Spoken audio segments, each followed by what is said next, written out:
Good evening, baseball fans. Happy Sunday. How you doing, everyone? A fun weekend of baseball. My Red Sox actually looked pretty good this weekend. I'm just saying.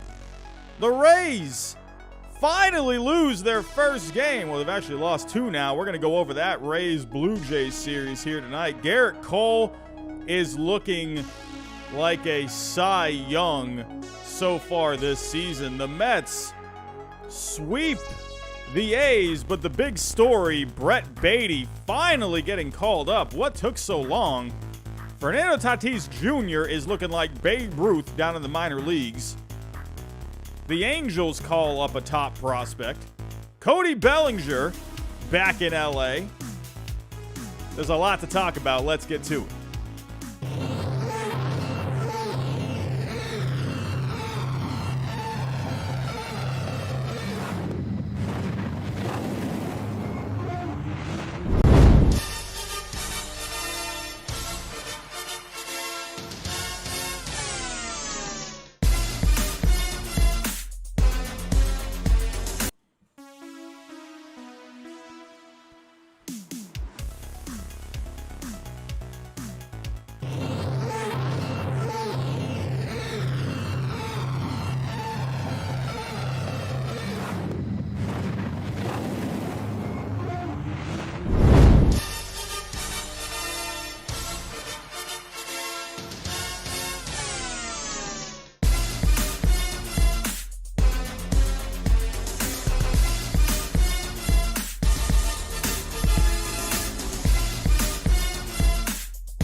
Baseball fans all across the world.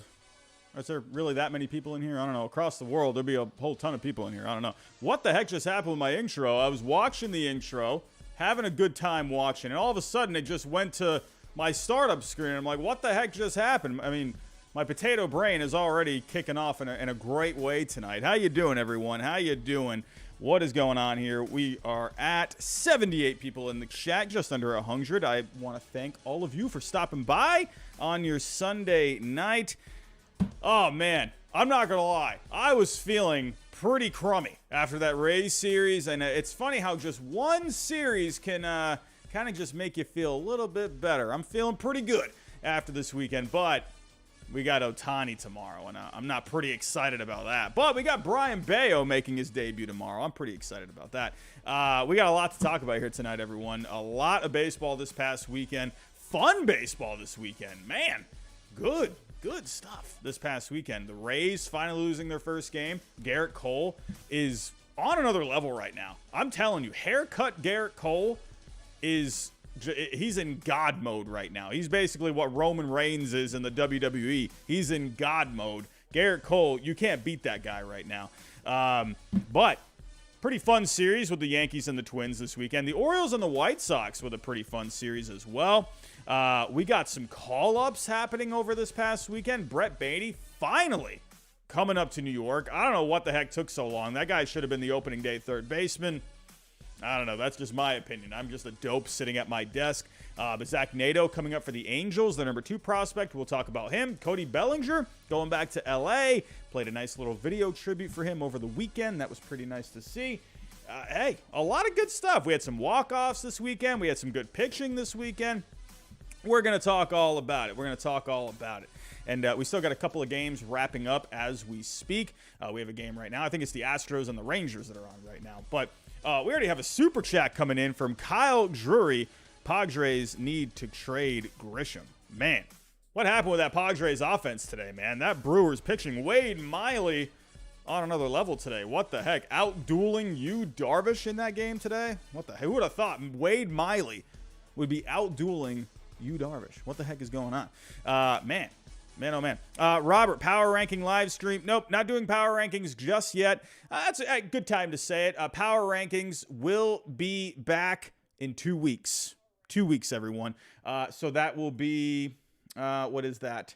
April 30th. So that's the Sunday before May 1st. So 2 weeks, everyone. Power rankings will be back on the channel. I've told you before, I don't like to do power rankings too early. I think it's kind of just silly, in my opinion. I like to give it a good month, before, I really start to dive into, what I'm liking with these teams, what I'm not liking, which teams I'm thinking are better, worse, whatever. I think you need a good solid month before you really start to make your judgment calls there. Even then, I still think even that's too early. I think you can make an argument. Do power rankings really start until halfway through the season, really? I mean, honestly, look at how many teams we've seen over the last few years where they just go on these runs in the second half. Look at the Phillies last year. The Phillies just completely turned around after they went with a manager or a new manager. So, really, do the power rankings, are they even going to matter, even in a couple of weeks from now? But I know you all want the power rankings, so they'll be back in a couple of weeks, everyone. So stay tuned for that. We got another super chat coming in. Oh, my goodness. How are we doing? Swedish Jeff, how you doing? Who do you think is the first MLB manager to be fired in 2023? I'd have to think about that. If I'm kind of looking at the standings, right? It's again, too early to call. If I'm looking at one team right now, maybe that's looking a little disappointing. If I had to take a quick look, I don't know. I don't think Detroit will make a switch. They're 5-9. Again, it's way too early. Could they? I don't think they will. I don't think they're going to make that change. If Seattle, could Seattle make a switch? I don't think so, though. They like service over there, but the Mariners, they're trying to win some games, and if let's say they go like 10 games under 500, do they make like a drastic switch like that? I don't think so. Maybe Phil Nevin. I don't know. I don't know. I don't really see a logical manager or like a clear-cut manager that could be on the hot seat as of right now. I don't think the Cardinals will make a change. I don't know. I think the Cardinals are going to be fine. I don't know. I don't really see. Maybe could Gabe Kapler? Maybe Gabe Kapler? Possibly. They're 5-9 right now, but were there a whole ton of expectations for the Giants this year? I don't know. I don't think they would do that to them. Could the Padres make a panic move and go with Bob Melvin? Get rid of Bob Melvin? I don't think so. Probably not. I don't know. Again, it's too early. I think we need to wait a little bit. Those are my early candidates, possibly right now. If there were to be any managers on the hot seat at the moment. But Jeff, thank you for your super chat. I do appreciate that. Swedish Jeff, you say in the chat here, Davey Martinez could go first. Yeah, that's possible. I think, yeah, why not? Maybe the Nationals, they're changing ownership and whatnot. So who knows what direction they go there. Maybe they wait until new ownership comes in. So we'll just have to wait and see. But everyone, thank you for stopping by on your Sunday night. I hope you all had a great weekend. I hope you got out there, did some fun stuff, ate some good food, enjoyed your baseball this weekend. But let's get to it here, everyone. Let's get to it. If anyone is new in the chat, think about subscribing down below. We're trying to get to 30K by the All-Star break. Hit that like button for me. Hit the bell notification. Share the stream if you can. Also, don't forget, we are sponsored here by BetOnline, your number one source for all your sports betting needs, whether that's Major League Baseball at the moment. We got the basketball playoffs. We got the hockey playoffs. The Stanley Cup playoffs about to begin. We got UFC going on all the time. We got a whole bunch of sports going on. So if you are looking to bet on your favorite sport, go check out BetOnline. Use the code BLEAV, BLEAV, and you get a 50% welcome bonus. And also, everyone, please take advantage of my code Hyde for SeatGeek. You get $20 off on your first purchase. I know a lot of you are going to baseball games this year, so you better use my code. I'm just saying. $20 off. Why would you not use my code using SeatGeek? And don't forget about Prize Picks. Use my code Ginger, and you can get a 100% deposit match. It's a different way to bet on your sports. They play the over-unders right over there. You're not playing against people. You're playing against the system. You're playing against the computers. You're going strictly over-under. So go check out Prize Picks, a 100% deposit match. If you deposit $20, they will give you $20. Not too bad if you ask me. So Here we go, everyone. Here we go. And halfway through tonight, we do have our other main sponsor, which is Sorare Fantasy.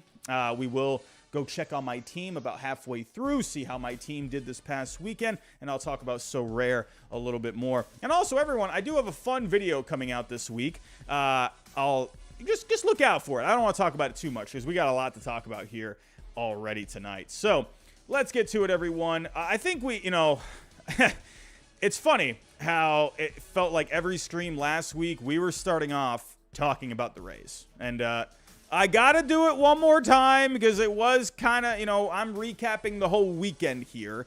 And I think we got to talk about their first loss. Hey, they made history. They made history.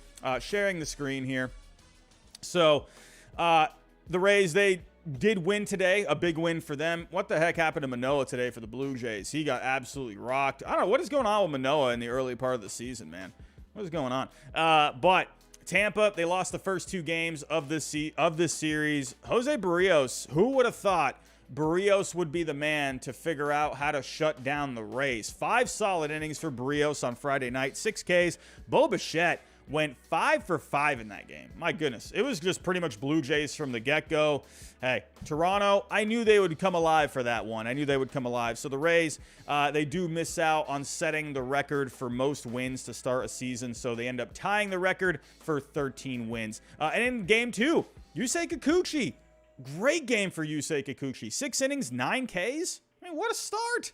What a start. I think you could argue, Blue Jays fans, I think you're with me. I think you can argue that possibly could be Kikuchi's best start in a Blue Jays uniform. Unless I'm forgetting one. I don't know. That, to me, was probably the most meaningful one.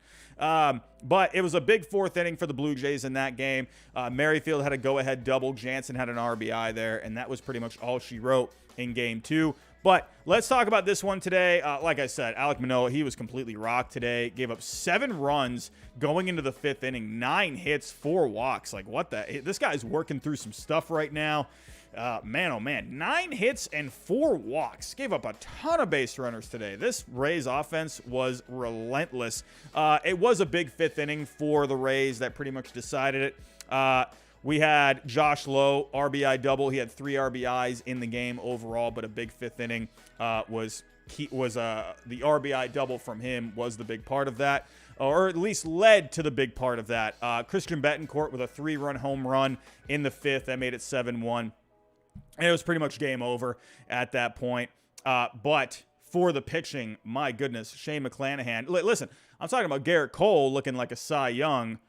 I mean, my goodness, I think we're going to, if it keeps trending this way, I mean, we got Shane McClanahan, we got Gerrit Cole. I mean, are those two going to be going at it for the Cy Young by the end of the season? These two are looking fantastic. I mean, McClanahan, I mean, there's no stopping this guy. 6 innings, 4 hits, 6 strikeouts. Man, oh man. Jeez, he's just on another level. But going into the next series, we got Tampa going up against Cincinnati. We got Hunter Green and Nick Lodolo going up against the Rays. And for Toronto, we actually have a pretty fun series. Toronto ended up winning this series overall. Kind of a bummer losing the final one, but this is going to be a fun series. Going to Houston, this could be a playoff preview. I'm just saying. Houston and Toronto, this is going to be a fun one. We got Gausman against Javier, Bassett against Urquidy, Barrios against Garcia. I mean, these are looking like playoff matchups right here. I'm just saying. This is going to be a real fun one. Starts tomorrow. Look out for the Blue Jays and the Astros. Absolutely. Very excited about that one. Let's get to the Yankees and the Twins. I'm raving about Gerrit Cole over here, but Gerrit Cole and that haircut, I'm telling you, I'm talking about, McClanahan here, and I'm going to bring up Gerrit Cole once again. But Gerrit Cole went the distance in this one today. Absolutely fantastic. Let's just go take a look at the line for him. Pablo Lopez actually did pitch pretty well for the Twins, but, I mean, the problem is he ran up against Gerrit Cole in this game. 9 complete shutout innings, 2 hits allowed, 1 walk, 10 Ks, and this Twins team has gotten off to a good start. Very impressive, and the Twins, they were playing very well in this series, and Gerrit Cole, man, I'm just saying. This dude should have gotten a haircut 2 years ago, 3 years ago. My goodness. But going back to the Twins, they won on Friday night, and I'm just saying, like, we had a lot of stuff happening in that Friday night game. Anthony Volpe had his first career home run. Anthony Volpe, he's going to be one of these guys. I don't think he is going to be like a huge impact guy. He actually led off in today's game. That was pretty fun to see. I mean, he's only batting 191 on the year, so that, they tried making a bit of a different move. He got a hit today, but Volpe, first career home run on Friday night. Judge in that game hit his 5th home run. That made it 2-0. Correa had a big series. Not today, but Correa had a big series in this one. Had a home run in that game. That made it 2-1. And then Stanton, every time this guy just gets into one, it's just either a laser or just an absolute bomb. Like, it's just crazy. Like, he never has, like, any accidental birthday gift home runs. They're just either like going 150 miles an hour in like a straight line, or just absolute moonshots. It's Stan, I think at the end of when his career is over, I think people are going to look back and just appreciate how all of the mammoth home runs this guy hits. Like, he's just so fun to watch. I think he will go down as one of the most entertaining players of all time. Hey, chicks dig the long ball, right? I mean, Stan, man, he's just on another level. But the Twins ended up coming back in that game. Garlick hit a home run in the 7th. That made it 3-2. And again, Correa with a big game had a 2-run double that ended up giving Minnesota the lead. And then Duran eventually came in for the save. So that got the win for the Twins on Friday. But then the Yankees came back on Saturday. They picked up the win. Domingo Germán. Wow. He had a really good game. He went 6 1/3, had 11 strikeouts. Domingo Germán. Man, oh man. This guy once in a while will come out with just one of these just ridiculously good outings. I mean, 11 strikeouts over 6 1/3. Are you kidding me? All the Yankees offense pretty much came from Higashioka and Rizzo. They had home runs in this one. Stanton had a double in the 7th inning that drove in 2. Overall, good game for the Yankees yesterday and today. It was the Gerrit Cole show. So, and honestly, I mean, what a tough luck loss for Pablo Lopez. Had a pretty solid game. 6 innings, 2 earned, 7 Ks. Pablo Lopez has been huge for the Minnesota Twins so far this year. Overall, hey, good pitching from the Twins today. They just couldn't do anything against Cole. So let's talk about who these two teams got up next. For the Yankees, they are going up against... Who are the Yankees going up against? They're going up against the Angels right after my Red Sox are done with the Angels. Hey, you're welcome, New York. We're going to be taking care of Ohtani tomorrow, so that way you guys don't got to go up against them. Well, that's kind of a bummer, though. You'd like to see Ohtani in Yankee Stadium. I would have liked to see that. But going for the Angels, you got Jose Suarez, Griffin Canning, and Patrick Sandoval. And for the Yankees, Clark Schmidt, Johnny Burrito looking for a bounce-back performance, and then Nestor Cortez. So that'll be a pretty interesting series overall. And for Minnesota, they're going to Boston. So once the Red Sox are done with the Angels, they will be going up against the Twins. We got a super chat here. The Child, $2 super chat. What is your opinion on the Cubs? I was going to talk about the Red Sox. I was going to talk about the Angels next.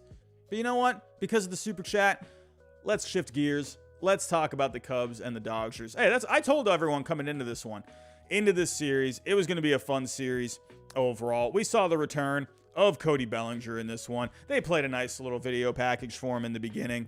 And in the end, it ended up being a pretty fun series. The Cubs, they really took care of business over in Game 1. Ian Happ had a huge game in Game 1. 4 for 4, 2 doubles, 3 RBIs. Yan Gomes with 2 RBIs. Wisdom and Hosmer, they contributed in that one as well. Sai Suzuki, hey, coming back. RBI in that game. And then Justin Steele.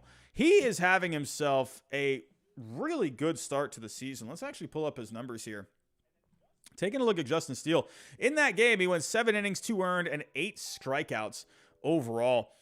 Taking a look at the overall numbers for him so far this year. 3 starts, a 1.42 ERA. The FIP is higher at a 3.68, so I do expect that ERA to climb up a little bit over, the next month or so. But Steele is pitching really well overall to start the year. Got to like what he's doing. But then game two, the Dodgers had a walk-off. Jackie Robinson Day. Also, that was a big part of yesterday as well. But for the Dodgers, I mean, what better story? Jackie Robinson Day, getting a walk-off. There was not a whole lot of offense. Jamison Tyone, Grove, they both pitched well for their teams. But it really came down, bottom of the ninth. James Outman, that's my guy. That's my Rookie of the Year pick. Had a base hit to get it started. Miguel Vargas, he's been really solid for the Dodgers so far this year. He had a double. And that moved Outman over to third. And then David Peralta, who was just picked up by the Dodgers this offseason, had the walk-off base hit. Hey, that was a fun game overall. Fun game. But today, the Cubs picking up the win. Back-to-back homers for the Cubs here today. Bellinger had the home run after Patrick Wisdom. So Cody Bellinger, he wasn't leaving L.A. without doing some damage in this one. So back-to-back homers there. Drew Smyly out-dueling Julio Urias today. Urias did not have a bad start. Again, it was good pitching overall. He went into the 6th inning. 8 hits allowed. Definitely needs to kind of get those down a little bit. But in the end, only gave up 2 earned, struck out 6. It was the home runs, the back-to-back home runs that ended up killing him here. But Drew Smyly, who would have thought? Drew Smyly just shutting down the Dodgers here. 5 2/3, only gave up a run. Gave up a home run as well. Mookie Betts had a good game in this one, 3 for 4. Had a double. Chris Taylor had a home run as well. But in the end, hey, the Cubs picking up the series win. So getting back to the super chat here from the Child, what is your opinion on the Cubs? They're just looking fun. This is coming into this year, you see a team that looks like they should be able to win at least 84 games. At least, I would think. This is a team I feel like they're a pitcher short. I like Stroman. Steele is doing well. Tyone's been fine. It feels like they're really missing like an ace caliber guy. To me, sure, Stroman is off to a pretty good start this year. I don't look at Stroman as an ace of a staff. I look at him as like a 2 or a 3. I think they're really lacking like that number one guy, like John Lester when they had him back in the, going on that World Series run, not having a Jake Arrieta. They need a guy like that. So it'll be, I think it's a pretty solid rotation overall. It just feels like in a playoff series, I think they could make the playoffs, but I just wonder in a playoff series, would they be able to do all that much damage? The bullpen, it still feels a little like, I don't know. It's not, I feel like they need something for this bullpen. Sure, you got Fulmer. I don't know, over a full season, I think he'll end up being fine. They got some other, you got Mark Leiter Jr. is off to a pretty good start this year. Adbert Alzolay, I think, could be a difference maker in this bullpen. They got decent pieces for pitching. I love their lineup. I think their lineup's really fun. I like Horner and Swanson at the top. Ian Happ, now that he's got that extension, it seems like this guy is just playing some baseball right now. It looks like maybe that was something that was on his mind. He was distracted about that. This guy's been hitting like crazy. He had a really good series. Suzuki's back and healthy now. I think Bellinger, is going to have himself a pretty decent season. He seems like he's just a little more loose out there. It seems like the guy can breathe a little bit. Hey, doing some damage today. Overall, I like what this team has. I think it's a fun team. So, hey, we'll have to wait and see how it goes. Right now, the Brewers, they got off to a hot start. The Cubs, it's early, but they're right there. Cardinals, they're going to heat up at some point. And then the Pirates, this Pirates team is fun, man. This Pirates team is fun. But thank you for the super chat. Do really appreciate that.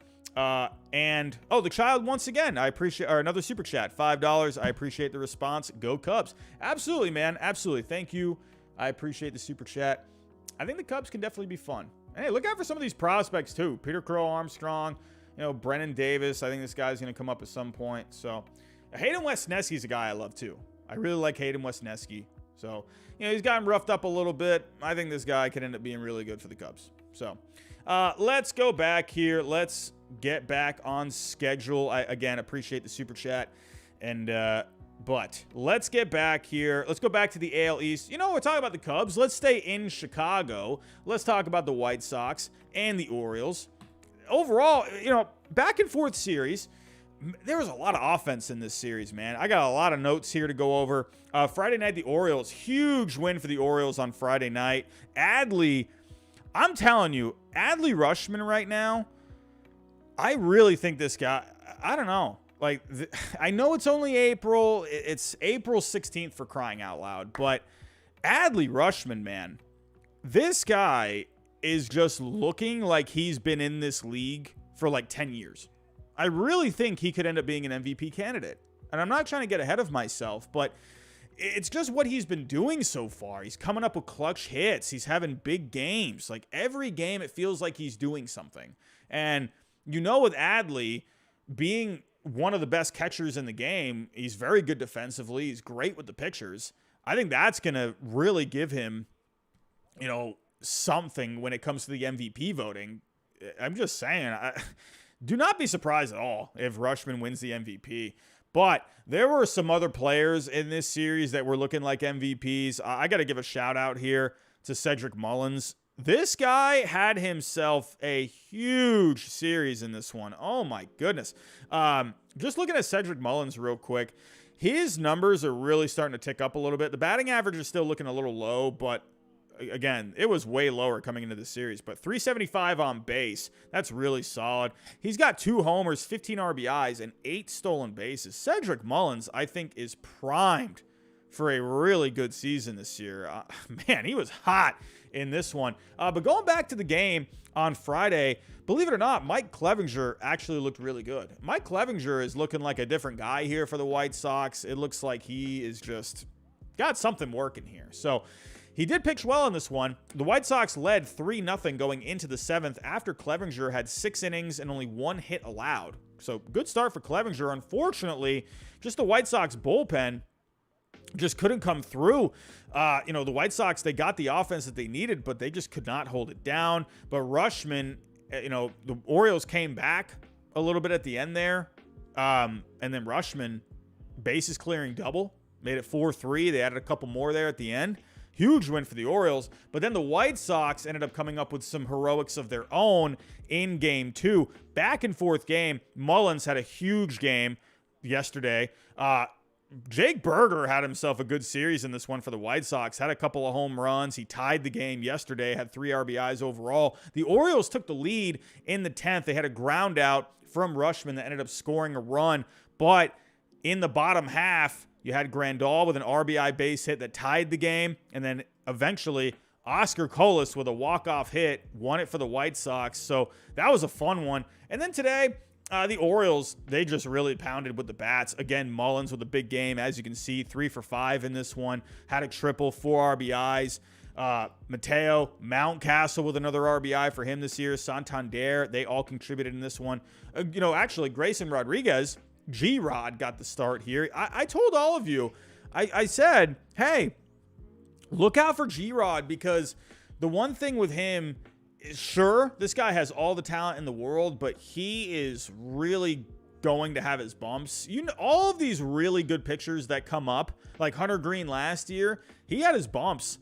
It's the really talented pitchers that come up, I've noticed, they tend to have starts where they can really get hit hard. Like Brian Bayo last year for the Red Sox. He got hit hard in a couple of starts, but you look at their stuff, and there's so much promise with these guys. And G-Rod, when you watch him, this guy's special. Man, he's just got great stuff. But in the end, he pitched fine. 5 innings, 4 earned. He struck out 8 guys overall. Dylan Cease had himself a good start for the White Sox in this one. Before the bullpen was just really bad. The White Sox bullpen could not hold it down. And this White Sox bullpen has good arms in it. So I'm just saying, Aaron Bummer, he had a really tough outing today. He gave up 3 earned coming out of the bullpen. So in the end, the Orioles, they look really good in this series. The offense really came to life. They got good enough pitching when it mattered. Hey, give credit to the Orioles. And the White Sox, this team feels like they really do have something here, I think. I think it's just a matter of them putting it together. They got good pitching. There's good offense. That bullpen is good. I think it's just a matter of time before the White Sox put it together, in my opinion. But next series for both of these teams, Baltimore is off tomorrow. They're going up against Washington in their next series. And as for the White Sox, they're going to Philly. And Philly, you know what? I think that's a good transition here. let's go talk about the Phillies. I mentioned Hunter Green as well. So let's go talk about the Phillies and the Reds. This is a weird series. A lot of offense back and forth. I mean, my goodness, like they were just trading offense pretty much game to game. The Phillies rocked the Reds in game 1. They wanted a score of 8-3. Taijuan Walker looked really good for the Phillies on Friday night. Schwarber, Castellanos, they went a combined 4 for 7. Real Muto, Bohm, they each had a couple of RBIs in that one. In the end, Philly takes game 1. Game 2, Will Myers, man. Will Myers, I got to pull up this guy's numbers because he had himself a really good game on Saturday. Will Myers, 4 for 5, 2 home runs, 5 RBIs on Saturday. I mean, my goodness. Will Myers is doing some stuff with the Cincinnati Reds. I mean, look at what his stats are looking like right now. Hitting .259. He's got a .344 on base. Overall, 751 OPS. That's nothing to sneeze at. Could he be, if he keeps up this offense, could he maybe be a trade deadline candidate? I mean, really, do the Reds really need to hang on to this guy for the long term, for the long run? Again, we're far away, but if he's putting up, these similar numbers, the similar slash line come trade deadline, I wonder if Will Myers could be a guy that could be like a right-handed bat for a team for down the stretch. But he's having himself pretty decent start to the year. Had a really good game on Saturday. Ashcraft pitched 6 innings for the Reds, no earned. Just saying. And then the Reds, they won 13-0 on Saturday. What the heck, man? They were just getting offense all over the place. But then today, the Phillies, they turned it on. They win 14-3 today. Holy crap. Brandon Marsh had himself a game. This might have been his best game. He went 4 for 6 in this one. Really good game for Brandon Marsh in this one. Let's actually pull up his numbers just to kind of see what he's doing. He's actually off to a really good start. He's hitting .378 so far this year. Brandon Marsh, this was always a guy with the Angels. He just never really put it together, but he's off to a really good start with the Phillies, hitting .378, a .440 on base, an OPS of 1.196 overall, 2 home runs, 10 RBIs. Brandon Marsh, man, looks like he's finally getting it together. Remember, this is a guy that was a top prospect for the Angels for so long. Just saying. Phillies, it looks like they have found something with him. Trey Turner had a big one in this one. He went 3 for 3. Real Muto went 3 for 6, had a home run. Aaron Nola finally having himself a good start. 6 innings, 2 earned. Hey, Aaron Nola, he's had a bit of a tough start to the year, so good to see him pitching well. Could this be the turnaround for the Phillies? They scored a ton of runs in this series. Well, except for game 2, but game 1, they scored 8. Today, they scored 14. So next up, they got the White Sox, and we already talked about the Reds going up against the Rays. So that'll be a fun series, I think, the Phillies and the White Sox. I think that you could see a lot of offense in that series overall. But let's shift gears. You know why? Because I want to talk about my Red Sox. Let's go talk about my Red Sox. It was a fun series this weekend. We really needed it, man. We really needed it. Man, oh, man. So, wait, what am I doing here? What is going on? This isn't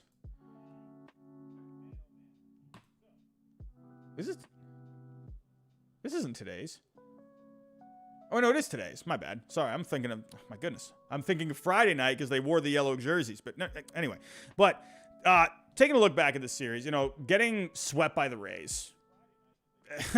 I mean, we always do bad in Tropicana Field. Always. That place is just awful. It's a nightmare.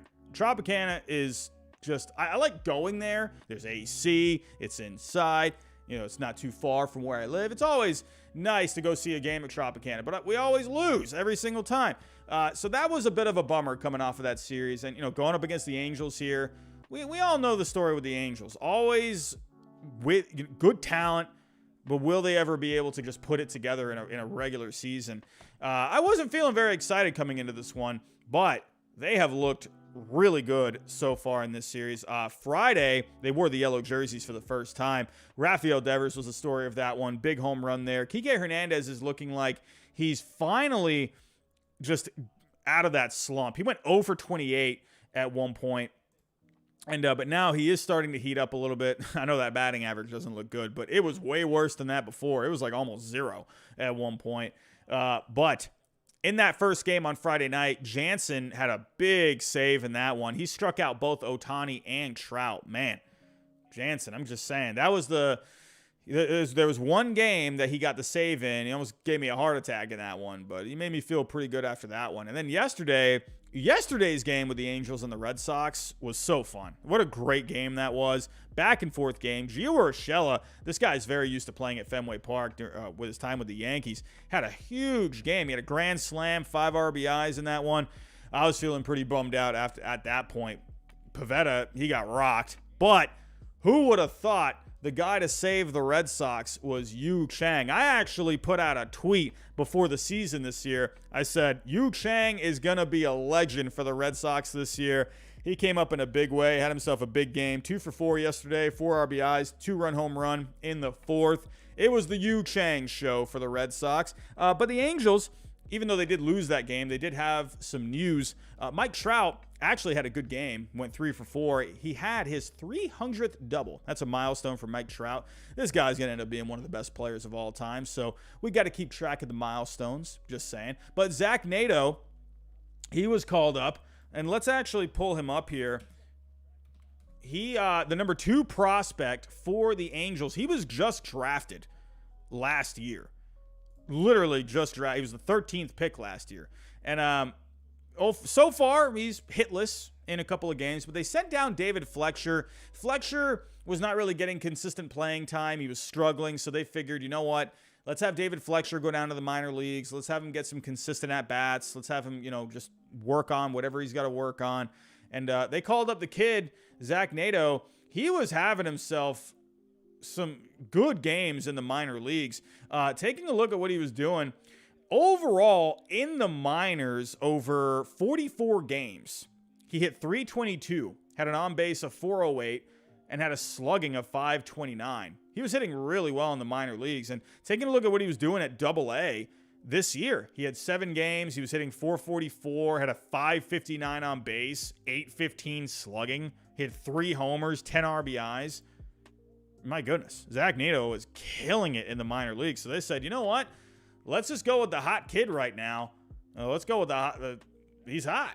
He's just freaking hitting everything. He's getting on base like crazy.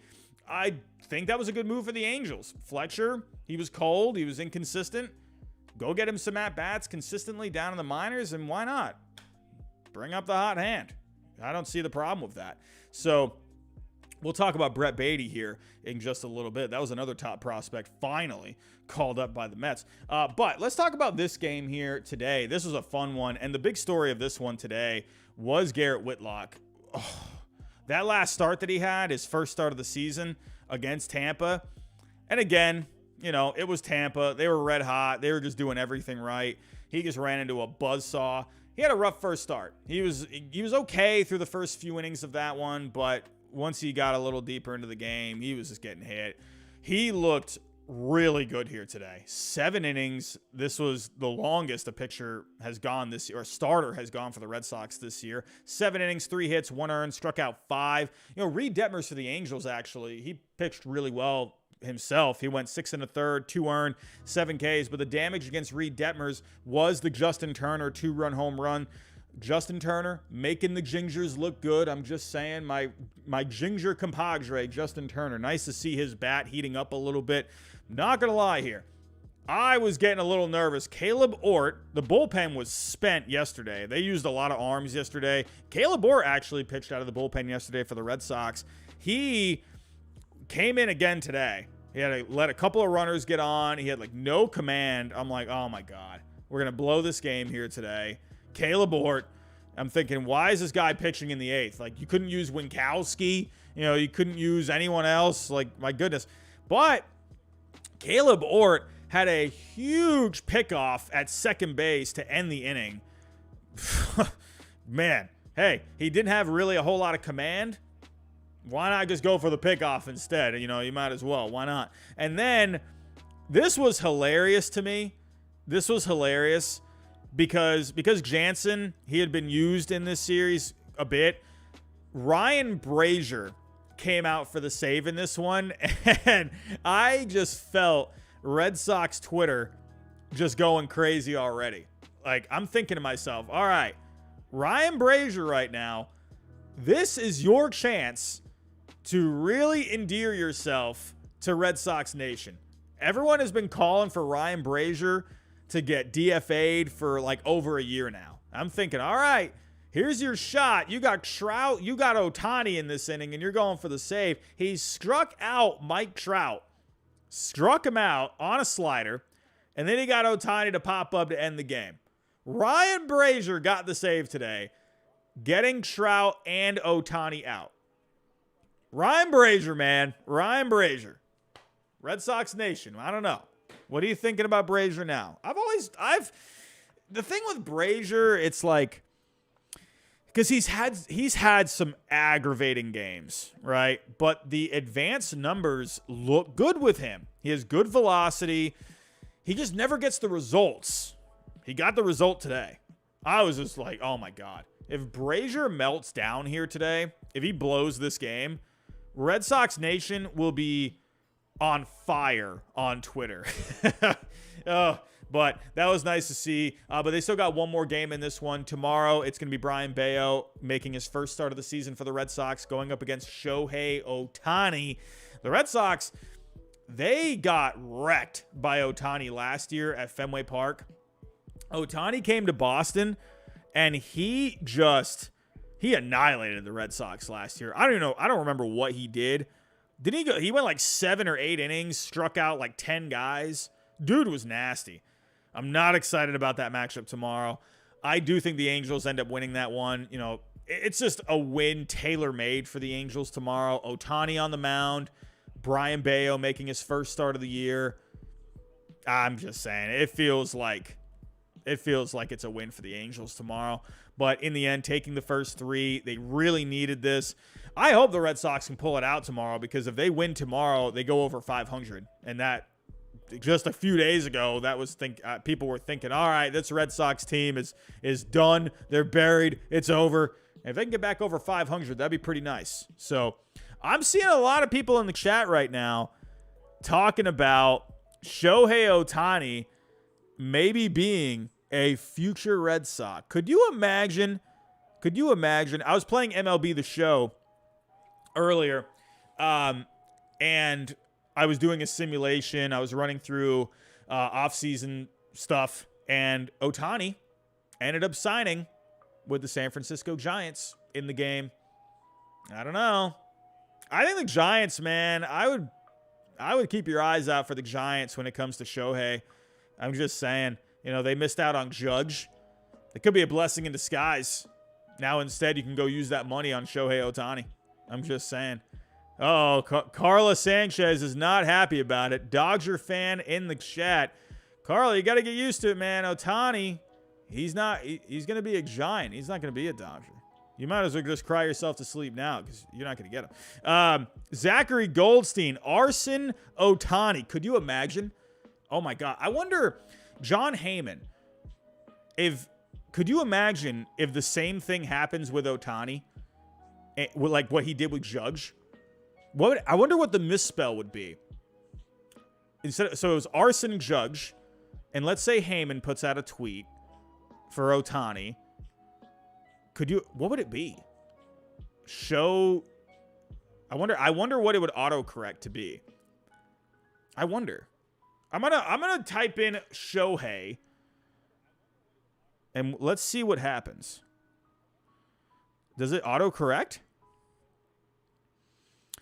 Nope. The only other suggestion it gives me is Show Heights. For me, at least. Could you imagine if Heyman puts out a tweet that says Show Heights Ohtani to the Giants, and then he ends up going to the Dodgers? Oh, I would die laughing. That would be hilarious. Oh, my God. John Heyman, please don't let that happen again. But let's move on here. Good win for the Red Sox today. I am scared of Ohtani tomorrow. Let's get to it. So we got, let's run through this one real quick. The Guardians and the Nationals. Nationals picking up the win here today. You know, Nationals, they're going to win one here and there. You got Joey Meneses. This guy's fun. He had the go-ahead RBI in this one today. Candelario had a big game for the Nationals today. 4 for 5, 2 RBIs. Luis Garcia had a home run in this one. Patrick Corbin pitched pretty well in this one today. 6 innings, 2 earned. I'm just saying. But Cleveland taking the first 2. Guardians, they're looking pretty solid so far this year. But Josh Bell going back to Washington. Actually had a first good couple of games. In game 1, Josh Bell, he went 2 for 4 with a double and an RBI. In game 2, he went 2 for 4, 2 doubles. Josh Bell looking good in Washington. Actually, how did Josh Bell do here today? Yeah, he had a good game here today, 2 for 4. So, Josh Bell, he's starting to heat up a little bit. Had himself a good series against the Nationals. Hey, his return to Washington maybe could help him start heating up a little bit. But overall, the Guardians, they look good in this series. Cal Quantrill, he looked good in game 1, 6 innings, gave up 3, but overall looked pretty solid for the most part. Cleveland, they're moving on to Detroit for their next series. As for Washington, they're going up against Baltimore on Tuesday. No game for the Nationals tomorrow. So, since we were talking about the Angels calling up Zach Nato, let's talk about the Mets. The big story, you're going up against Oakland. Oakland is 3-13 right now. They are abysmal. I was thinking, the first few games, I'm like, can Oakland be like this incredibly out of nowhere team? And no, that was because they had a couple of fun games there in the beginning, and that came crashing down rather quickly. They're now 3-13. Oh my God, what is the pace right now? So they're at 16 games through the season. So we're almost at 10% through the season. I mean, right now they're on a pace. I mean, they're on a pace right now for what, 50 wins or something like that? I mean, my goodness. Oh, let me do the math. I can't do math right now. But they're not on pace for a whole lot of wins. Anyway, but for the Mets, I think the Mets really needed Oakland here. They really needed this series. It felt like they were kind of going back and forth. Had some good games here. Then there were some other games where they were looking a little sluggish. But I think they needed a series like this. A team just there for the pickings. And I think it gives the Mets a little momentum here. I'll talk about Brett Baty in just a second, but the Mets getting the sweep in this one. They absolutely clobbered Oakland on Friday night. 17 runs overall. Francisco Lindor had 7 RBIs in that game. Are you kidding me? Hit a bomb. My goodness, Francisco Lindor. Let's actually go take a look at his numbers. Lindor has been... he's getting there. He got off to a bit of a slow start in the first few games, but his average is up to 246. But this guy is really turning it on when it comes to the power and driving in runs. He's got 4 home runs, 16 RBIs. And right now, the slugging is at 561. So if he ends up staying on this pace, that would be by far the best slugging percentage of his career. The batting average still isn't quite there yet, but his on base is looking really good. Slugging is really good. Honestly, I think Lindor could have himself a huge season. Man. But Marte had 3 RBIs in that game. Nimmo had 2 RBIs. Everyone was just scoring in that game. Then they pick up the win on Saturday as well. Carlos Carrasco, Cookie Carrasco, 5 innings, 2 earned. Alonso had himself a good series. Good series for Alonso as well. Had a home run in the 4th inning. Kana going back to Oakland. Hey, Mark Kana going back to Oakland. He had a home run in the 7th. Nimmo had an RBI double in the 7th that ended up being the game winner for the Mets overall on Saturday. Close game there. And then today, they got the win in extra innings in the 10th inning. Lindor, Pham, they homered early on in this one. Pete Alonso tied it up in the 9th with 1 out, so that was a big one. But Brandon Nimmo, I mean, my goodness, we got to look at this catch here from Brandon Nimmo. MLB, you better not copyright claim me. My goodness. Look at this catch from Brandon Nimmo. Are you kidding me? Look at this. It's the bottom of the 9th. They got 2 on. If the ball drops, the A's take the lead. And look at this catch from Brandon Nimmo. I got to pause it because MLB, they like to copyright claim. Look at that catch. Are you kidding me? Oof. With 1 out, bottom of the 9th, and then he gets up too, and he throws it back in. Guy, you know, that's the one thing, man. You make a diving catch and there's only 1 out, you got to remember there's only 1 out still. That's what I honestly find most, not as impressive as the dive itself, but I find it just as impressive if they can get up quick and throw the ball back in, because you still have a job to do. So huge catch from Nimmo there today. Man, Nimmo is just all over the place this year. I really like what he's doing. He's contributing with the bat, good defense as well. Dude is just playing great. But in the end, they get the win here. They get the win in the extra innings. Actually, let me go here. I'm going blank. What was the go-ahead run? It was a walk. Francisco Lindor getting the walk. And then, it was on a wild pitch. So, in the end, the Mets got the run there, and they walk away with a sweep. So, for the Mets, they got the Dodgers coming up. That's a pretty fun series. That could be a playoff matchup this year. I would love to see that. Mets and the Dodgers in the playoffs. I think that'd be really fun. Remember last year, there was a lot of tension in that series. A lot of people were paying attention to when those two teams were playing. That was a big-time matchup last year. So they're going up against each other again. And then Oakland, they're going up against the Cubs. But let's talk about Brett Baty here. Listen, with Brett Baty, this was a guy I'm thinking, why have they not called this guy up? Like, what is going on here? Like, I don't get it. I mean, he was killing it in spring training, and he was killing it in the minors. I mean, I'm not surprised, like, with the minors. Like, I mean, of course he's going to be hitting well in the minors. I was just surprised that they didn't just give him the job out of spring training. I don't understand that. And, like, Mets fans were thinking the same thing on Twitter. I'm like, and everyone was like, why are you not making this guy, like, putting this guy on the team? Could it have to do with, contract kind of stuff, like service time and whatnot? I've read that. Could it be just they wanted him to get off to a good start in the minor leagues? Could it be a little bit of both? I don't know. But to me, I think Baty, maybe they saw some things that they still wanted him to work on a little bit, for a few games in the minors. But in the end, man, I think it was more than enough time for him to be down in the minors. Again, I personally think he should have been the opening day third baseman. I think Eduardo Escobar, you should have just had him be the DH. Hey, Wardy NYM, he said it himself. He was talking with SNY the other day about Brett Baty, and he's just thinking here, Baty's the guy to go to. Escobar had himself a good September last year for the Mets, but in the end, Escobar is not, the ceiling is obviously higher with Brett Baty. And to me, it's like, you might as well get this guy the playing time right now. So let's see how much they actually play him. Let's see how much they actually go with him. Is he gonna be getting more part-time at bats, or are they gonna just go full force with him at third? I don't know. I'm curious to see how they end up using him. So, but in the end, Brett Baty coming up, and it's about time. Let's move on here. We were just talking about the Mets. We talked about the Dodgers. Let's shift gears. Let's talk about the Padres. This was a good one today. If you like pitching, it was all pitching here today. Who would have thought the pitching matchup would have been this good? Wade Miley and Yu Darvish. Well, Yu Darvish is always going to be fun, but Wade Miley is kind of one of these guys.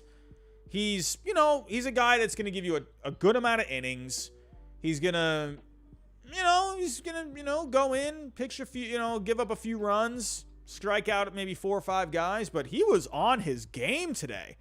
Man, Wade Miley picking up the win. 7 innings, 4 hits, 8 Ks. Darvish had himself a dandy of a game too. 7 innings, 12 Ks. He gave up 1 earned run on a sacrifice fly. That was it. Bullpen was awesome for the Brewers here today. Devin Williams, that guy's just unhittable. But yeah, Brian Anderson today with the sac fly out to left. That was it. So, but overall, pretty good series. The Brewers, they they really took it to the Padres on Friday night. Tellez had 2 home runs. Yelich went 2 for 5 with a home run in that game. Adames went 2 for 3. Whole lot of offense there for the Brewers in game 1. Game 2, though, the Padres, they put up some runs themselves. Freddie Peralta, he got rocked for the Brewers. He gave up 5 earned runs. Cronenworth yesterday, 2 home runs, 6 RBIs. Jake Cronenworth, man. Bogarts went 3 for 4 in that game as well. But in the end, pretty entertaining series, back and forth. So, but the Brewers, they get the last laugh here today. But we got to talk about the best minor league player ever, and that is Fernando Tatis Jr. This guy is going crazy right now. He had 3 home runs in a game the other night in the minor leagues. This dude is going nuts right now. I mean, what the heck is going on here? I mean, look at these numbers that he's putting up right now. 8 games, 33 ABs. He's hitting .515 with a .590 on pace, a 1.212 slugging. He has 7 home runs in 8 games. What is happening here? He's got 15 RBIs. Like, this is just, like, ridiculous. Like, why is he not with the Padres? I mean, like, well, hold on. So, when can he actually... When does his suspension end? I thought, wasn't it? It's coming up pretty soon, right? So he can rejoin. Oh, okay. It's a few days. Okay. I was like, couldn't remember. Like, did the suspension end and he's just on a rehab assignment or whatever? Like, rehab assignment, whatever. But no, April 20th is the game that he can come back. So he still has to serve 20 more games overall. I mean, this dude is definitely selling some tickets down in the minor leagues. I'll say that. But, I mean, especially with the way the Padres offense looked today, it feels like this Padres offense has been a little inconsistent so far. If we take a look at the overall offense, these are the live numbers on Fangraphs. San Diego right now is 17th. So it feels like they're going back and forth. Like, there's some games they're putting up runs, and then there's games they're just not. So that lineup, though, it's gonna be pretty dirty. I mean, my goodness. When he gets into this lineup, you're gonna have Bogarts, Machado, Soto, Cronenworth, Cruz. My goodness. Like, are you kidding me? I mean, I wonder where they're gonna bat him. Do you think they'll bat him second? And then Machado will maybe bat fourth? Or do they bat him? Will they bat him? I don't think they would bat him leadoff. I feel like Bogarts, you don't want to take Bogarts out of the leadoff spot right now. I think Fernando Tatis, I think you got to probably bat him third, maybe. Or, I don't know. It's a good problem to have. So, Padres fans, let me know, where would you put Fernando Tatis Jr. in the lineup right now? Would you bat him cleanup? Would you bat him third? Second? I would think probably overall, I would probably put Tatis maybe second. Maybe move Machado to the cleanup spot. Maybe. I don't know. Let me know what you guys think. Padres fans, let me know. Brock, you can't do that, man. Brock says, the Padres have fans? Oh, man. Oh, brutal. Yes, they do have fans. I know that for a fact because on Twitter a couple of years ago, I had like hundreds of Padres fans coming after me because I said that the Padres, they got rid of almost their entire farm system after they traded for, I remember who they traded for. They traded for someone. They gave up, it might have been Darvish. I can't remember. But, no, it wasn't Darvish. It was someone else. But it felt like they had like no more prospects left. And yeah. Padres fans definitely came after me for that one. That was a tweet that did not make them very happy because I said their farm system was basically empty at that point. Well, I was wrong because they still had a couple of good ones left. Well, no, I remember saying in that tweet, I said the top of their farm. Oh, I remember what I said now. I said that the Padres farm system was basically like top heavy at that point. And then everything after that was just, they had like nothing left, basically. But and then the guys that they had left, they ended up using for Juan Soto. So, anyway, but I do know there's Padres fans out there, Brock. I'm just saying. So, but let's move on here. Let's move on. Actually, let's take a look. Who are the Padres going up against next? We got the Padres going up against the Braves. That'll be a fun one. That'll be a very fun series. Ryan Weathers, Max Fried, Blake Snell, Spencer Strider, Nick Martinez, and Charlie Morton. So that'll be a very fun series. And for the Brewers, who do the Brewers got? Brewers got the Mariners. Got the Mariners. Let's go talk about the Mariners. Not too much to talk about. They were going up against the Rockies in this one. Luis Castillo looked really good. And they really needed him too because they got basically no runs. Luis Castillo struck out 9 today, over 7 innings, 2 hits allowed. I love Luis Castillo. He's one of my favorite pitchers in the game. Love the guy. Absolutely love it. But honestly, besides Castillo, Jarred Kelenic right now is on another level. He's just on another level. Like, what is going on here? This dude is, I think he's arrived. I think Jarred Kelenic is finally here. He's here, everyone. He's hitting .362, 423 on base, OPS of 1.146, 4 homers, 8 RBIs, 3 stolen bases. This is the player that people were envisioning. A guy that could hit for average, hit for power. He's got speed.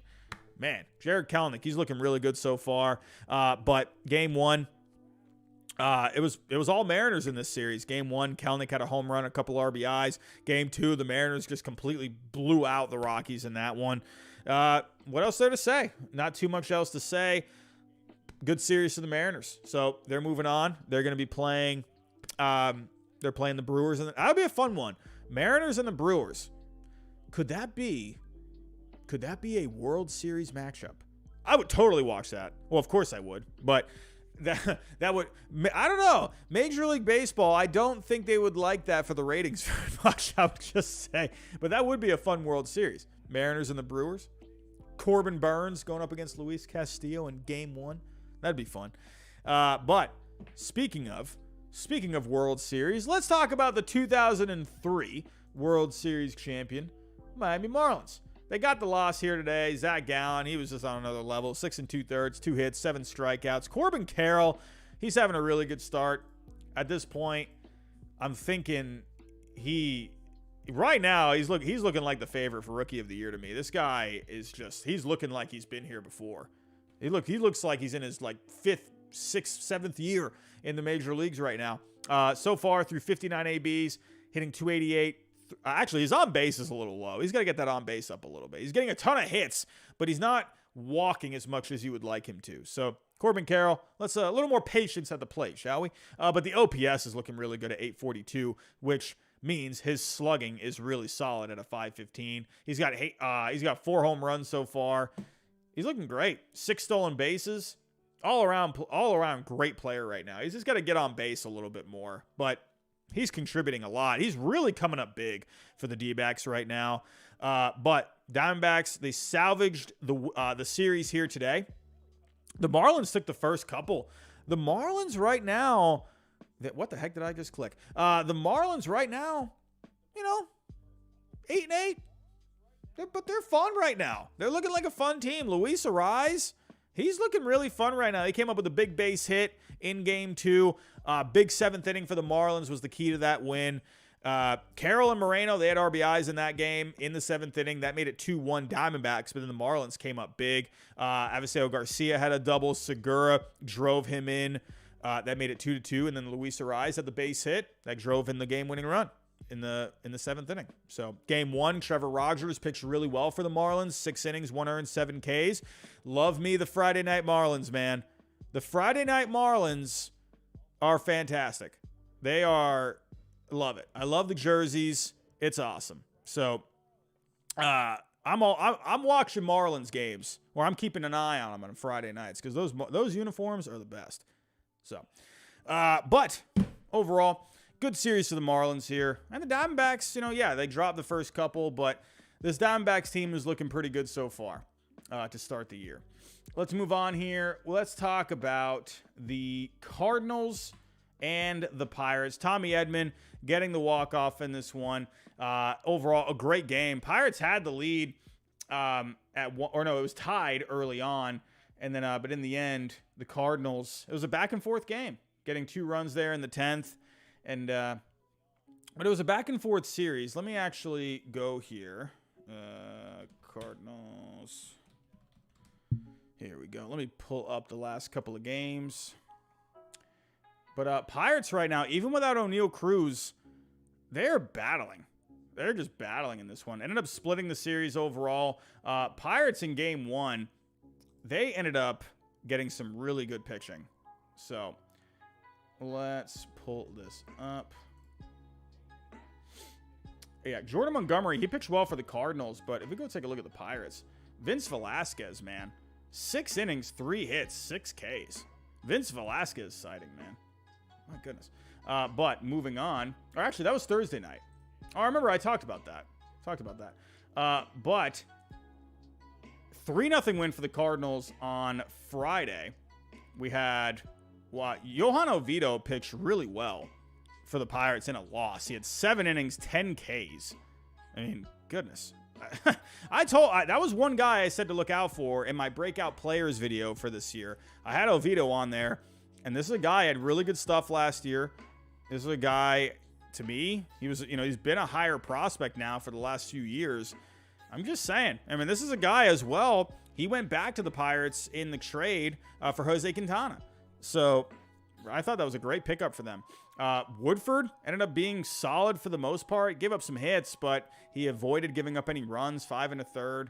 Arenado went 3 for 3 in this one. Nolan Gorman contributed with the RBI single there. Just in the end, the Pirates, they just couldn't get any offense going. And that's why it hurts to not have O'Neal Cruz in this lineup for them right now. So, but going on to Saturday, the Pirates ended up picking up this win. Again, it was a back-and-forth series. And the Pirates, what I liked about this series and the Pirates, they just battled. They just battled in this one.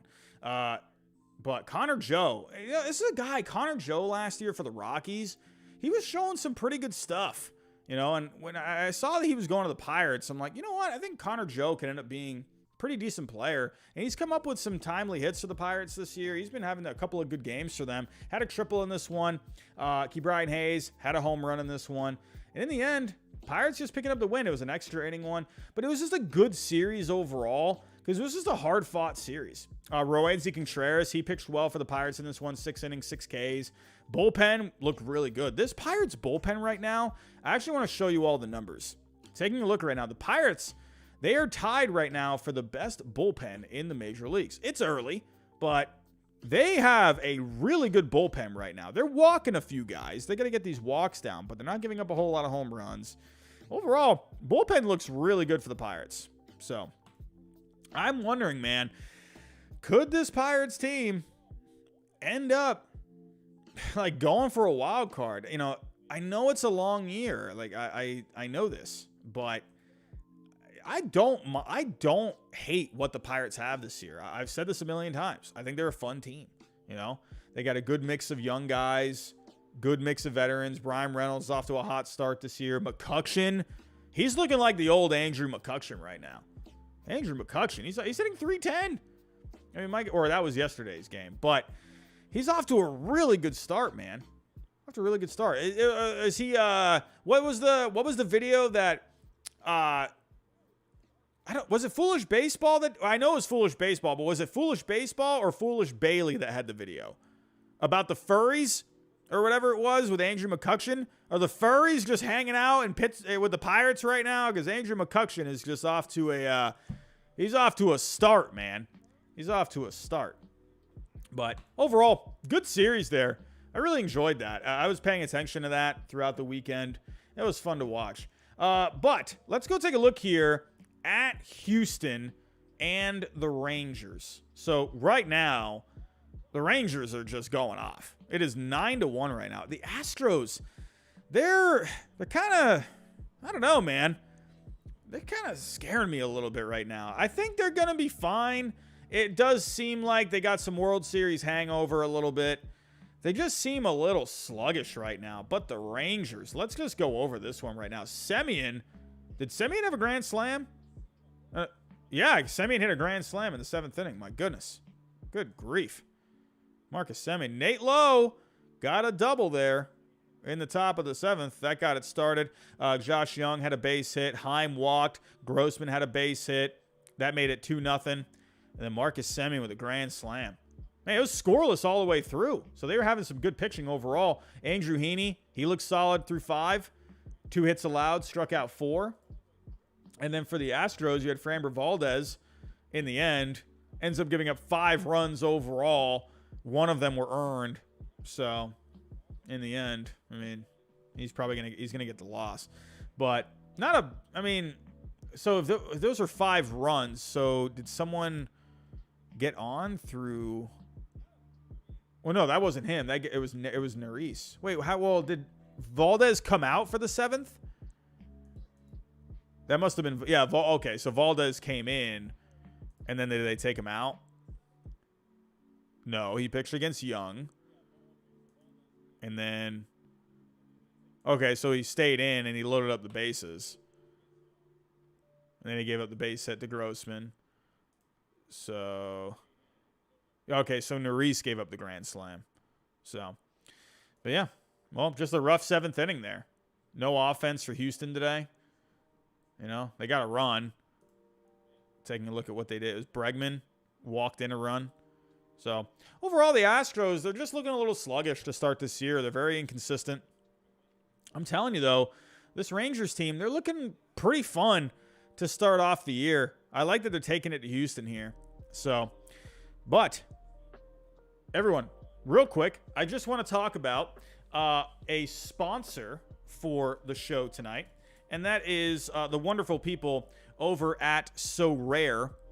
I got to take a look at how I did this past weekend. If you're not quite sure about Sorare, it is a different form of fantasy baseball. And honestly, I really like it because what I like about it, I don't know if any of you were, big time like Pokemon card collectors or Yu-Gi-Oh back in the day. For me, Yu-Gi-Oh was like my game. I wrecked people at Yu-Gi-Oh, man. I'm just saying. But that was something I really liked. I liked collecting the cards, and that was what I liked about it because you had to get good cards to be more competitive. So that is what reminds me a lot of Sorare. And if you want to have a good team, you got to get good cards. So you can start off for free, and you can draft your team. You get your initial team. It's completely free. You can use the link down below in the description to get started. But as of right now, we are in a tournament for this week. I'm in the minors as of right now. And I got to see how we're doing here. So right now, out of 17,578 people, I'm in the 6,000s. That's not too bad. I had my team right now. I have McClanahan as my pitcher for this weekend. So you have a game Monday through Thursday and then Friday through Sunday. So McClanahan, he had a really good start today. He gave me 31 points. Graveman gave me 3 points. I had big games here from Lowe, Turner, Judge. I had Sawinski. Yoshida's been struggling a little bit, so he really did not help me out here. But overall, had myself a pretty good week, you know? So this will be over in just a little bit once the Rangers-Astros is over. So then overall, not a bad place. So what's going to end up happening is the higher you place, the better so you end up winning a card as a reward.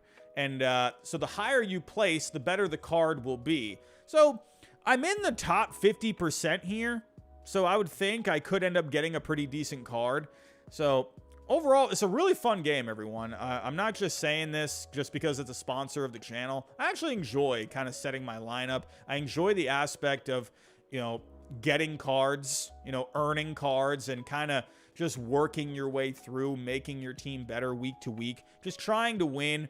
Because the more you win, the more cards you can earn. So you can also buy cards if you want to. I'm not really, going to be buying cards. I'm just going to be trying to do my best and just earn cards along the way. But the cool thing about the cards is that you can, you keep them. They're your cards. It's like if you're collecting Pokemon cards, Yu-Gi-Oh cards back in the day, those are your cards, right? Same thing here. These are your cards. You own them. So, hey, overall, everyone go give Sorare a chance. Fantasy baseball, I'm playing normal fantasy baseball as well, playing it on ESPN. You can play it on Yahoo, CBS. It's just a different form of fantasy baseball. And if you're a card lover, I think you might like Sorare. So go check it out. You can do basketball on here. You can do football as well if you want to.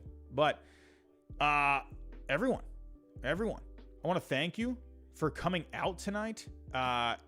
It's been a pretty good weekend of baseball overall. I'd like to kind of open it up a little bit for the next few minutes.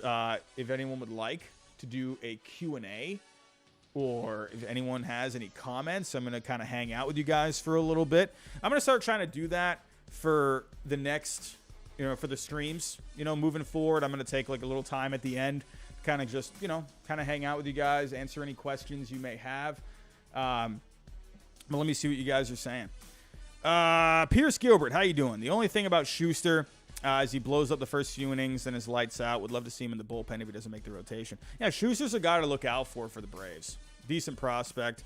I think Schuster can end up really being a pretty decent arm for the Braves this year. Mac, who's the first manager getting fired?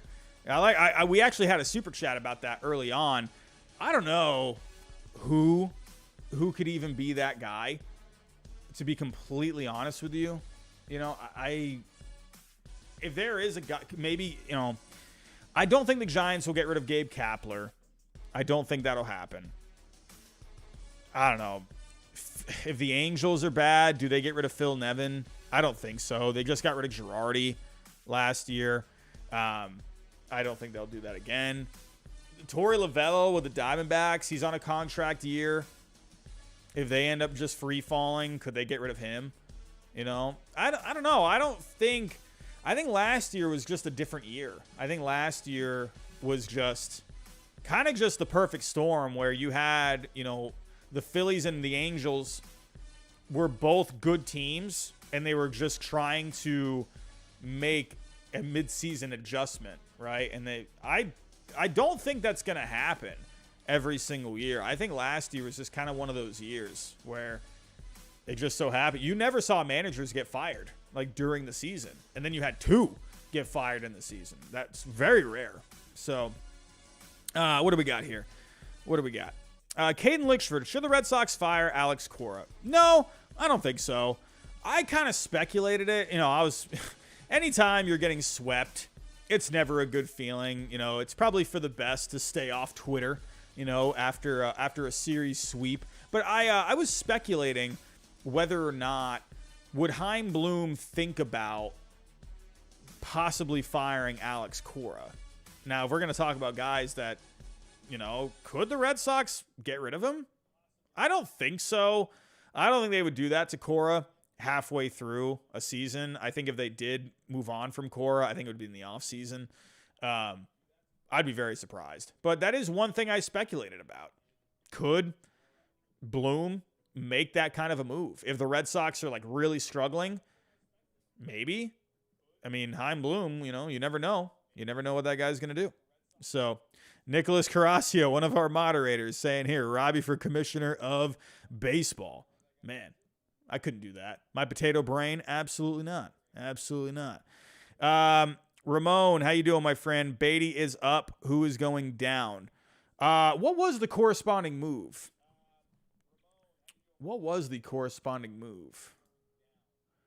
Have they officially called him up? Or is that tomorrow? So, well, they placed Steven Nogasek on the DL. Or DL, the IL. Well, no, that was a couple of days ago, though. So, I don't know. Who are they going to send down? Has it already been reported who they could end up sending down? Anyone in the chat know? I haven't seen that, actually. Or is there anyone going to the IL? Maybe would they send? No, they need Alvarez, so they're not going to send him back. I don't know. Maybe Jose Budo? He had a spot start. So could they send him? Maybe. Luke, you're saying Eduardo Escobar might get DFA'd? Will they? I don't know. I feel like this is a guy. He didn't start yesterday. So, I mean, he's off to a rough start. Will they DFA him? I feel like that's a decent veteran guy to keep, even if he's just on the bench. I would probably want to keep Escobar, at least off the bench. He's not great defensively, though, so I can understand if Mets fans want to kind of just move on. So, he's not really going to give you a whole lot of defense. But offensively, he's horrible right now. I mean, my goodness. Look at Eduardo Escobar. I mean, 13 games. He's hitting 114, a 167 on base, a 7 WRC plus. That is just brutal. Oh, my goodness. I mean, who knows? Maybe he could get DFA'd. I just think he's a switch hitter. He can play a few different positions. I feel like that's a guy you can just keep on your bench. I don't know. That would be interesting. Yeah, Nicholas Carrasco, you're saying here, too. He's a good clubhouse guy. Guys like him. I would be a little surprised. I don't know. Have to wait and see. Wall Street Money. How you doing, my friend? Gerrit Cole's Cy Young season. I've been waiting for Cole to put it together for the last couple of years. Really been waiting. And it feels like he is finally putting it together. So, really putting it together. Pierce Gilbert. What happens first? MLB expands, Manfred gets booted, or A's make the postseason? MLB expands. Yeah, for sure. Yeah, Manfred's going to be here for a little while. Yeah, I definitely think that. Well, I think the A's are gonna move before they make the postseason again. That's just my opinion. I don't know. Well, could the A's make the postseason before MLB expands? I don't know. It'd be interesting. You know, with the A's, I don't know, but their farm system's not very good either. You know? Not very good either. That's a good question. I'll go with MLB expands. That'd be pretty bad, honestly. I would think it would probably be another few more years before we see an expansion team. I'm not sure how long that takes to put together. Well, first you got to find a city. I don't know. Maybe the A's could make the postseason before they expand. Maybe. So, Wall Street Money, you're saying aren't the A's going to Vegas? I don't know. It seems like they're just always back and forth on that. You know, staying in Oakland, going to Vegas. I'm gonna say they're gonna go to Vegas. I'm just saying. It's Cat. How you doing? Taj Bradley, dark horse rookie of the year. He looked good against my Red Sox. Looked good against them. Why not? Taj Bradley, an electric arm, top prospect. Wouldn't be surprised. So, Ballin' with AC. How you doing? I think the Nationals in 5 years make the NLCS. They got some good young talent. You know, they got a lot of pieces back for Juan Soto. You know, yeah, you're going to have to go through these next couple of years really just being patient, right? But that Nationals team could really be good. Could be really good. But everyone, I think I'm going to get out of here. I'm going to start wrapping it up here. I got to do a couple of things tonight before I head off to bed. I got to work in the morning. So always